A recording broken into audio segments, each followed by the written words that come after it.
Hello everyone, welcome to all of you in exam guru. दोस्तों 20 मई 2023 से air force X and Y group का exam start हो रहा है और एग्जाम स्टार्ट होने में बस दोस्तों अब एक महीने बचे हुए हैं। सो आपके मन में काफ़ी सारे सवाल चल रहे थे, जैसे कि इन एक महीनों में अपनी प्रिपरेशन कैसे करें जिससे कि आउट ऑफ 50 आप वाई ग्रुप में 40 प्लस आसानी से स्कोर करके आओ। इसके साथ ही दोस्तों इस बार के एग्जाम के लिए कट ऑफ क्या रह सकता है, यानी कि आप एग्जाम में जाने से पहले अपना कितना टारगेट लेकर चलें जिससे कि आपका फाइनल सिलेक्शन होने में किसी भी तरह की कोई प्रॉब्लम ना आए। सो गाइज, इस वीडियो में मैं आपको दो इंपॉर्टेंट पॉइंट बताऊंगा। एक, आपकी कंप्लीट प्रिपरेशन स्ट्रेटजी अगले एक महीने के लिए क्या होनी चाहिए। सेकंड, आपका मिनिमम टारगेट कितना होना चाहिए इस एग्जाम के लिए। तो वीडियो को लास्ट तक जरूर देखें। इसके अलावा दोस्तों जितने भी नए कैंडिडेट इस चैनल से जुड़े हैं, आप सभी से रिक्वेस्ट है कि एग्जाम गुरु चैनल को सब्सक्राइब कर इसके बेल नोटिफिकेशन को ऑन कर लें, क्योंकि इस चैनल पर दोस्तों आपको air force X and Y group से रिलेटेड जितनी भी इंफॉर्मेशन होती है वो सबसे पहले एंड ऑथेंटिक वे में दी जाती है। चलिए दोस्तों, अब ज़्यादा टाइम स्पेंड ना करते हुए आज का वीडियो स्टार्ट करते हैं। सबसे पहले हम बात करेंगे इस बार एक्सपेक्टेड कट ऑफ की, यानी कि एक सेफ स्कोर की, और फिर उसके बाद प्रिपरेशन स्ट्रेटेजी पर डिस्कस करेंगे। गाइज, कट ऑफ के बारे में जानने से पहले हमें पिछले 2 सालों के कट ऑफ का ट्रेंड को ध्यान में लेना होगा। सबसे पहले मैं आपको बता दूं कि अग्निवीर का जो पहला एग्जाम हुआ था ना 2022 में, इस अग्निवीर एग्जाम में वाई ग्रुप का कट ऑफ कितना गया था। वाई ग्रुप का कट ऑफ गया था 34 और एक्स ग्रुप का कट ऑफ गया था 28। हालांकि यहाँ पर फॉर्म भरने की संख्या काफ़ी ज़्यादा थी, लगभग 7 से 8 लाख कैंडिडेट ने फॉर्म को फिल किया था। फिर इसके बाद अग्निवीर का जो सेकंड एग्जाम हुआ दैट इज जनवरी 2023 में, तो यहाँ पर वाई ग्रुप का जो कट ऑफ है वो काफ़ी ज़्यादा इंक्रीज कर गया और यह पहुँच गया था 40.5 पर, जबकि एक्स ग्रुप का कट ऑफ कितना गया था, ये 39.5 आ गया था। और यहाँ पर दोस्तों फॉर्म फिल होने की संख्या टोटल 3.5 लाख थी। अगर मैं बात करूँ इस बार की, ये आपका क्या हिस्सा है, अग्निवीर का तीसरा स्कीम है। इसमें वाई ग्रुप और एक्स ग्रुप दो क्रमशः अलग अलग ट्रेड्स हैं और इस बार लगभग 2,30,000 फॉर्म फिल किए गए हैं। दोस्तों सबसे पहले तो आप सभी कैंडिडेट के मन में एक मिसकॉन्सेप्शन क्या बैठ गया है ना, कि जैसे जैसे आपके फॉर्म की संख्या घटती जा रही है ना, वैसे वैसे आपका कट ऑफ हाई होते जा रहे हैं। लेकिन ऐसा बिल्कुल भी नहीं है। आप अगर देखोगे अग्निवीर के पहले स्कीम की, तो वाई ग्रुप का कट ऑफ 34 और एक्स ग्रुप का कट ऑफ 28 गया है। वहीं अग्निवीर सेकंड में वाई ग्रुप का कट ऑफ 40 चला गया है। लेकिन एक बात आपको ध्यान देना होगा दोस्तों, कि जो आपकी सेकंड एग्जाम हुआ है ना, यहाँ पर कहीं ना कहीं नॉर्मलाइजेशन के प्रोसेस को लागू किया गया था। और अगर आप किसी कैंडिडेट के स्कोर कार्ड को देखोगे तो नॉर्मलाइजेशन में उनके नंबर 7 से 8 मार्क्स बढ़ाए गए हैं। यानी कि अगर यह कट ऑफ 40 गया है, इसमें से मैं नॉर्मलाइजेशन के मार्क्स को घटा दूं तो इनका जो नंबर होना चाहिए ना वो 33 के राउंड ही होना चाहिए। तो फिर से तो आपका कट ऑफ उसी पोजीशन पर आ गया जहां पर इससे पहले गया था। और मैं नॉर्मलाइजेशन के बारे में भी आपको बता देता हूँ कितने नंबर इंक्रीज हुए हैं। तो यहाँ पर दोस्तों मैंने 2 लोगों के स्कोर कार्ड देखे। एक कैंडिडेट के स्कोर कार्ड में 42 से बढ़कर नंबर 49 पहुंच गया है और एक कैंडिडेट के 37 से बढ़कर 44 पहुंच गए हैं। तो आप खुद ही सोचो कि यहाँ पर जिन कैंडिडेट के नंबर 44 आ रहे हैं तब कट ऑफ 40 गया है, अगर इनकी जगह उनका नंबर 37 ही आता तो कट ऑफ आपका 32-33 के राउंड नहीं रहता क्या। तो सेकंड वाले स्कीम में भी कट ऑफ कोई इंक्रीज नहीं किया है, सिर्फ और सिर्फ यहाँ पर नॉर्मलाइजेशन ने अपना रोल प्ले किया है, जिसकी वजह से आपको ऐसा लग रहा है कि कट ऑफ हाई गया है। इसके साथ ही दोस्तों कुछ कैंडिडेट ने यह भी प्रॉब्लम किया था कि आपके नॉर्मलाइजेशन में नंबर नहीं बढ़े। तो देखिए यहाँ पर नॉर्मलाइजेशन का जो प्रोसेस है वो पूरी तरह से एसएससी के पैटर्न पर लागू है, किसी भी तरह का परसेंटाइल सिस्टम का यहाँ पर क्राइटेरिया नहीं रखा गया है। अब एसएससी और बैंकिंग या रेलवे के नॉर्मलाइजेशन में डिफरेंस क्या होता है ना, कि बैंकिंग में या फिर रेलवे में आपको अपनी एक्यूरेसी मेंटेन करनी होती है, यानी कि अगर आपने ज़्यादा क्वेश्चंस गलत कर दिए तब आपको नॉर्मलाइजेशन में किसी भी प्रकार का फ़ायदा नहीं मिलता। लेकिन ये बात आप लोग बिल्कुल दिमाग से निकाल देना। पिछले साल के मैंने अलग अलग कैंडिडेट के बहुत सारे स्कोर कार्ड देखे हैं, वहाँ पर आपकी एक्यूरेसी कोई भी मैटर नहीं करती है। मैटर करता है तो सिर्फ और सिर्फ आपके शिफ्ट का हार्डनेस। गाइस, यहाँ पर एसएससी के जैसा नॉर्मलाइजेशन होगा जिसमें आपने कितने क्वेश्चंस गलत किए इससे कोई फर्क नहीं पड़ने वाला है एयरफोर्स को। आपका शिफ्ट कितना हार्ड था, उस शिफ्ट में एवरेज अटेम्प्ट कितने थे, उसके बेसिस पे ही आपके नंबर बढ़ाए जाएंगे। यहाँ पर अब बात करता हूँ इस बार की, यानी कि 2023 के एग्जाम में जब आप अपियर होने जा रहे हो तो आपका मिनिमम टारगेट कितना होना चाहिए। गाइस देखिए, नॉर्मलाइजेशन में किस कैंडिडेट के कितने नंबर बढ़ेंगे इसके बारे में आप पहले से कुछ भी नहीं बोल सकते, क्योंकि किसी कैंडिडेट के 7 से 8 नंबर भी बढ़े हैं, किसी के 2 से 3 भी बढ़े हैं और किसी के माइनस में भी गए हैं। तो यहाँ पर आपको क्या करना है, जो आपके रॉ स्कोर हैं, क्योंकि जब आपका स्कोर कार्ड अब आता है ना तो 2 तरह के स्कोर उसमें दिखाए जाते हैं, एक आपका होता है रॉ स्कोर और एक आपका नॉर्मलाइजेशन स्कोर।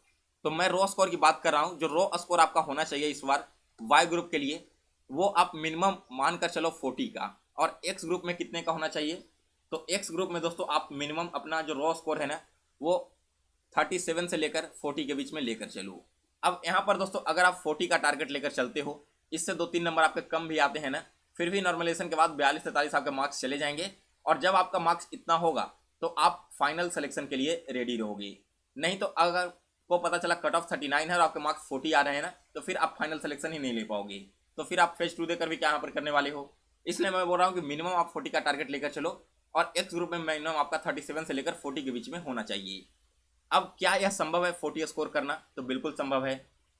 इसके लिए क्या करना है दोस्तों, जो लास्ट के 1 महीने बचे हुए हैं ना, इसमें मैक्सिमम स्टूडेंट गलती क्या करते हैं कि बस कॉपी किताब उठाया रट्टा मारना चालू कर दिया। लेकिन आपको लास्ट के 1 महीने में प्रैक्टिस पे ज़्यादा फोकस करना है, ना कि पढ़ाई पर। अब प्रैक्टिस पर ज़्यादा फोकस करने के लिए मैं क्यों कह रहा हूँ, क्योंकि आपके एग्जाम में टाइम काफ़ी कम रहता है और अगर आपने अभी प्रैक्टिस करके अपनी एक्यूरेसी एंड स्पीड मेंटेन नहीं की तो फिर एग्जाम में आप उस टाइम के अकॉर्डिंग नहीं चल पाओगे और आपके बहुत सारे क्वेश्चंस रह जाएंगे ऐसे ही, जिसे आप देख भी नहीं पाओगे। तो इसलिए अभी से आप टारगेट लो कि अगले 1 महीने तक डेली एक मॉक टेस्ट आपको जरूर सॉल्व करना है। मॉक टेस्ट आप कहाँ से सॉल्व करोगे, तो इसके लिए बहुत सारे ऑनलाइन टेस्ट आपको अवेलेबल मिल जाएंगे। इसके अलावा आप चाहो तो एक A to Z study channel है, इनका भी मॉक टेस्ट फॉलो कर सकते हो। काफ़ी शानदार मॉक टेस्ट रहता है एयरफोर्स के लिए। मॉक टेस्ट से प्रैक्टिस कीजिए, देखिए आपके कौन से टॉपिक गलत हो रहे हैं। जो टॉपिक गलत हो रहे हैं उन टॉपिक पर फिर से आप फोकस कीजिए, उस पर देखिए कौन कौन से कॉन्सेप्ट आपके गलत हो रहे हैं। उन कॉन्सेप्ट को पढ़ने के बाद जब अगला मॉक टेस्ट दीजिए तो कोशिश कीजिए कि नेक्स्ट वाले मॉक टेस्ट में आपका वो गलती ना हो और जो नंबर आपके कटे हैं वो आपके अगली बार नहीं कटें। तो ये था दोस्तों आपके कट ऑफ के बारे में। अब बात करते हैं प्रिपरेशन स्ट्रेटजी को लेकर। तो इसमें मेनली आपके 3 सब्जेक्ट हैं रागा में, जीके है, मैथ्स है एंड रीजनिंग है। तो जीके की मैं पहले बात कर लूँ। सो गाइस, जीके में आपको कैसे प्रिपेयर करना है, जीके 3 पार्ट में आता है। एक है आपका जनरल अवेयरनेस, एक आपका हो गया जनरल साइंस और एक आपका हो गया करंट अफेयर्स। मैं वेटेज की बात करूं तो ओवरऑल 7 से 9 क्वेश्चंस आपको देखने को मिलेगा जीके में, जिससे 3 क्वेश्चंस आपको करंट अफेयर्स के, 2 क्वेश्चंस आपको इधर से मिल जाएगा जीएस के और 4 क्वेश्चंस आपको मिल जाएंगे जीके के। अब इन तीनों टॉपिक्स को कवर कैसे करना है, तो देखिए सबसे पहले तो जीए और जीएस इन दोनों को कवर करने के लिए लूसेंट बुक इनफ है। अगर आपने लूसेंट बुक कवर करने की कैपेसिटी है अगले 1 महीने में तो इसे पूरा रट डालो, आपके एक भी क्वेश्चन ज़्यादा नहीं आने वाले हैं लूसेंट बुक से। लेकिन अगर इसके अलावा आप किसी फिक्स्ड सोर्स को फॉलो करना चाहते हो तो उसके लिए भी यहाँ पर आपके सामने ऑप्शन है। उससे पहले दोस्तों मैं आपको जीके में पूछे गए कुछ क्वेश्चन दिखा देता हूँ, जिससे कि आपको आइडिया लग जाए क्वेश्चन का लेवल क्या रहता है। जैसे देखिए सारे के सारे आपके प्रीवियस के क्वेश्चन हैं। लोकसभा के स्पीकर के बारे में पूछा गया था। यहाँ पर देखिए हिस्ट्री में युद्ध के बारे में पूछा गया है। मनुष्य के शरीर में सबसे बड़ी हड्डी कौन सी होती है, पहला सैटेलाइट कौन सा है, नासिक किस नदी के तट पर है, राष्ट्रपति के बारे में, प्लेनेट्स के बारे में।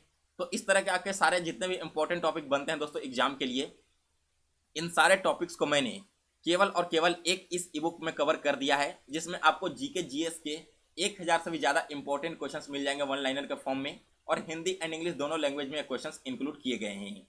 दोस्तों अगर आप इस ई बुक को पढ़ लेते हो अगले 1 महीने में, टोटल 40 पेज का यह ई बुक है, तो आपको इस एग्जाम के लिए कहीं से भी और कुछ पढ़कर जाने की जरूरत नहीं पड़ेगी। एंड जीके एंड जीएस के जितने भी क्वेश्चन है वो सारे के सारे क्वेश्चन आपको डायरेक्ट इसी ई बुक से मैच होते हुए देखने को मिलेगा। हाल ही में जनवरी 2023 में जो एग्जाम हुआ था ना, वहाँ पर भी सारे क्वेश्चंस इसी ई बुक से पूछे गए थे। तो आप एक बार इस ई बुक को जरूर पढ़ लीजिए। मेरा व्हाट्सएप नंबर है 9430042848। इस पर मैसेज करके आप यह ई बुक परचेज कर सकते हो, या फिर डायरेक्ट परचेज करने का लिंक मैंने इसी वीडियो के डिस्क्रिप्शन बॉक्स में दे दिया है। इंस्टा मोजो पर क्लिक करके आप वहाँ से परचेज कर लेना। ये था दोस्तों अगर आप ई बुक से कवर करना चाहते हो तब। अगर आप सेल्फ स्टडी से कवर करना चाहते हो तो जीके जीएस के लिए मैंने आपको बता दिया कि एक बार आप लूसेंट बुक को पूरी तरह से कवर कर लीजिए। इसके अलावा करंट अफेयर्स के लिए स्पीडी की एक बुक आती है। स्पीडी का बुक आपको पिछले 1 सालों का कंप्लीट करंट अफेयर्स का पैकेज मिल जाएगा, उसे आपको कवर कर लेना है। जो लोग इस ई बुक को परचेज करेंगे उन्हें इस ई बुक के साथ साथ करंट अफेयर्स का भी ई बुक साथ में फ्री ऑफ कॉस्ट दिया जाएगा, जिसमें पिछले 1 सालों के सारे इंपॉर्टेंट करंट अफेयर्स बहुत ही फिक्स्ड वॉल्यूम में कवर किया गया है। तो ये था दोस्तों आपका जीके का स्ट्रेटजी। इसके बाद बात करते हैं मैथ्स के बारे में। सो गाइज मैथ्स के आपके लगभग 6 से 7 क्वेश्चन पूछे जाते हैं। इन 6 से 7 क्वेश्चंस में आपको 1 से 2 क्वेश्चंस ऐसे रहेंगे जिसके लिए आपको पेपर एंड पेन उठाने की भी जरूरत नहीं पड़ेगी। डायरेक्ट फॉर्मूला बेस्ड रहेगा या फिर डायरेक्ट आप ऐसे ही इसे मौखिक रूप से सॉल्व कर सकती हो। 1 से 2 क्वेश्चंस ऐसे रहेंगे दोस्तों जो आपके टाइम कंज्यूमिंग होंगे, बहुत ज़्यादा आपका टाइम ले लेगा। ऐसा नहीं है कि वो क्वेश्चन बनेगा नहीं, लेकिन काफ़ी ज़्यादा टाइम कंज्यूमिंग होगा। और बाकी के लगभग आपके 4 से 5 क्वेश्चन ऐसे देखने को मिलेंगे ना जो आपके डुएबल होंगे। तो अब एग्जाम में सबसे बड़ा प्रॉब्लम यही होता है कि आप कैसे डिसाइड करो कौन सा क्वेश्चन टाइम कंज्यूमिंग है, कौन सा डुएबल है। तो इसके लिए दोस्तों आपको प्रैक्टिस करनी होगी। अब प्रैक्टिस करके जब आप जाओगे तब आप क्वेश्चन को देखते हैं, यह पता लगा लोगे कि कौन से क्वेश्चन में आपको बनाने में टाइम लगने वाला है। और ये जो 1 से 2 क्वेश्चन होते हैं ना टाइम कंज्यूमिंग, एक्चुअली में एग्जाम में ऐसे क्वेश्चन स्क्रिप्ट करने के लिए ही दिए जाते हैं। अगर आपने इस क्वेश्चन की पहचान कर ली और इसे स्किप कर दिया तो आपके 2 से ढाई मिनट डायरेक्टली यहाँ पर बच जाएंगे। और इन 2-2.5 मिनट में आप चाहोगे तो बाकी के जितने भी 4 क्वेश्चन पूछे गए हैं डुएबल में ना वो सॉल्व कर सकती हो। तो मैथ सॉल्व करने के लिए क्या करना है, सबसे पहले तो मैंने आपको बताया था इसी चैनल पर मैथ्स कंप्लीट करवा दूंगा, लेकिन ज़्यादा टाइम नहीं मिल पाता, इस वजह से मैं वीडियोज अपलोड नहीं कर पा रहा हूँ। हालांकि आगे आने वाले दिनों में एग्जाम से 15 दिन पहले 20 दिन पहले आपको एक एक सीरीज जरूर अपलोड कर दूंगा मैथ्स का हर एक चैप्टर का। इसके अलावा दोस्तों आप RS अग्रवाल की बुक को फॉलो कीजिए, वहाँ से प्रैक्टिस कीजिए लेवल 1 के क्वेश्चंस। अगर आप लेवल 1 भी केवल कर लेते हो ना तो इसी से आपके सारे क्वेश्चंस मिल जाएंगे एयरफोर्स वाई ग्रुप एग्जाम में। या फिर आप जो मॉक सॉल्व कर रहे हो तो मॉक में जो भी मैथ्स के क्वेश्चन आपसे नहीं सॉल्व हो रहे हैं उन मैथ्स के क्वेश्चन को यहाँ पर आप सॉल्व कीजिए, उससे ही आपकी अच्छी खासी प्रैक्टिस हो जाएगी।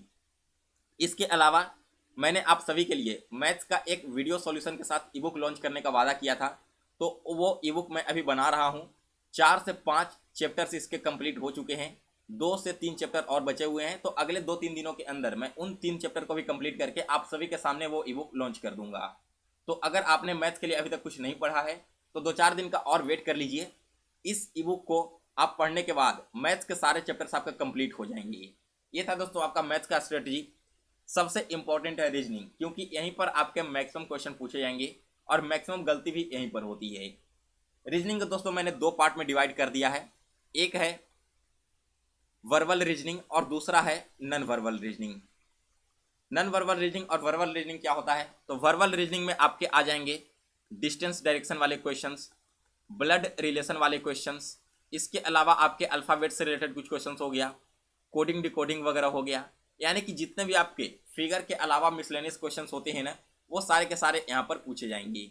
इसमें आपके सीटिंग अरेंजमेंट भी आ जाएंगे, इसके अलावा लाइन में जो अरेंजमेंट होता है वो पूछ लिया जा सकता है, इस तरह के सारे टॉपिक्स। तो दोस्तों अगर मैं बात करूँ वर्बल रीजनिंग की तो इसका लेवल काफ़ी ईजी आता है। मैंने खुद यह पेपर दिया है और मैं आपको ऑलरेडी इसका ओरिजिनल क्वेश्चन पेपर अपलोड कर दिया हूँ टेलीग्राम चैनल पर, वहाँ पर भी आप जाकर देखने लगा कि रीजनिंग में जो वर्बल रीजनिंग होते हैं ना उसके क्वेश्चन कितने ईजी आते हैं। आपको मैं यकीन के साथ इतना कह सकता हूं कि जो आपके टेस्ट में लेवल होता है बिल्कुल उसी लेवल का या फिर हो सकता है कि उससे भी इजी लेवल के क्वेश्चंस आपको पेपर में देखने को मिलेगा वर्बल रीजनिंग का। तो इसके लिए आपको कुछ भी ज़्यादा एक्स्ट्रा नहीं करने की जरूरत है, सिर्फ और सिर्फ अभी से लेकर अगले 1 महीने तक मॉक दीजिए और मॉक में जितने भी वर्बल रीजनिंग के क्वेश्चन हैं उसे आप अच्छे से सॉल्व कीजिए। जो क्वेश्चन नहीं सॉल्व हुए हैं वर्बल रीजनिंग के, मॉक टेस्ट समाप्त होने के बाद दोबारा से उसे सॉल्व कीजिए। इतना कर लेंगे तो आपका पूरा टॉपिक्स कवर हो जाएगा। बात कर लेते हैं नॉन वर्बल रीजनिंग की। इसमें आपके फिगर वाले क्वेश्चंस आते हैं और इनकी संख्या 4 से 6 रहेगी। मिनिमम आपको 4 देखने को मिलेगा और मैक्स टू मैक्स यहाँ पर 6 क्वेश्चन पूछे जाएंगे। दोस्तों इन 4 से 6 क्वेश्चंस में 2 से 3 ही क्वेश्चंस ऐसे होते हैं ना जो आपके डुएबल होंगे, बाकी के 2 से 3 क्वेश्चंस काफ़ी लेंदी होते हैं। और यही 2-3 क्वेश्चंस आपका पूरा का पूरा पेपर बिगाड़ कर रख देता है, क्योंकि यहाँ पर कैंडिडेट फंस जाते हैं, अपना टाइम बर्बाद कर देते हैं और बाद में क्वेश्चन भी उनसे गलत बन जाता है। तो नॉन वर्बल रीजनिंग के लिए दोस्तों मैं आपसे एक ही चीज़ कहूँगा कि आप कोई भी एक बुक परचेज कर लो मार्केट से या फिर गूगल में जाकर सर्च कर लेना non verbal reasoning for practice, और डेली कम से कम 20 से 25 क्वेश्चंस अभी से लेकर एग्जाम तक सॉल्व करोगे ना तो यकीन मानो कि आप 95% कैंडिडेट से तो ऐसे ही आगे बढ़ जाओगी। तो यह आपको सबसे ज़रूरी करना है। बाकी और सारे स्ट्रेटजी मैंने आपको बताया है, चाहे वो मैथ्स का हो, जीके का हो या फिर वर्बल रीजनिंग का हो, उसमें अगर आपने थोड़ी ढिलाई भी दी फिर भी आपका पेपर बढ़िया जाएगा। लेकिन नॉन वर्बल रीजनिंग पर आप बिल्कुल भी रिस्क लेके नहीं जाना। डेली अभी से लेकर आपको 20 से 25 क्वेश्चन प्रैक्टिस करने हैं। मैं फिर कोशिश करूंगा कि इस चैनल पर हो सके तो आप सभी को प्रैक्टिस करवा दूं एटलीस्ट 10 क्वेश्चन तो डेली। लेकिन मैं नहीं भी करवा पाता हूं तो खुद से आप सभी लोग इसके सेल्फ प्रैक्टिस जरूर कीजिए। इसके अलावा दोस्तों बस आपको अभी से लेकर एग्जाम तक सेल्फ स्टडी पर फोकस करना है, क्योंकि सेल्फ स्टडी आप जितना करोगे ना उतना ही ज़्यादा आपको फायदा आने वाले पेपर में देखने को मिलेगा। तो डेली अभी से आप लोग एक मॉक लगाइए। मॉक लगाने के बाद देखिए कि आपके कौन कौन से क्वेश्चंस गलत हो रहे हैं, क्या वो क्वेश्चंस आपके सिली मिस्टेक्स थे या फिर आपने उस टॉपिक को पढ़ा ही नहीं है, इस वजह से गलत हुआ, इस चीज़ को ध्यान दीजिए। और ये ध्यान देने के बाद फिर आपको क्या करना है, उन गलत हुए क्वेश्चंस को सॉल्व करके उसके कॉन्सेप्ट को सीखना है। अगर आप इतना करते जाते हो ना, तो एग्जाम से पहले मॉक में भी आपके स्कोर बहुत अच्छे आने लगेंगे और फिर आप एग्जाम में भी बेहतर परफॉर्म करके आओगे। सो गाइस, ये था आपका अगले एक महीने का preparation strategy video plus expected cut off. अगर आपको आज का यह वीडियो पसंद आया हो तो इसे लाइक और शेयर करें। इसके अलावा दोस्तों, आप सभी लोग चैनल को भी सब्सक्राइब कर लीजिए और बेल नोटिफिकेशन को भी ऑन कर लें, ताकि जब मैं नई वीडियो अपलोड करूं तो इसका नोटिफिकेशन आप तक पहुंच जाए। मिलते हैं दोस्तों फिर से एक नए वीडियो में, तब तक के लिए जय हिंद, जय भारत।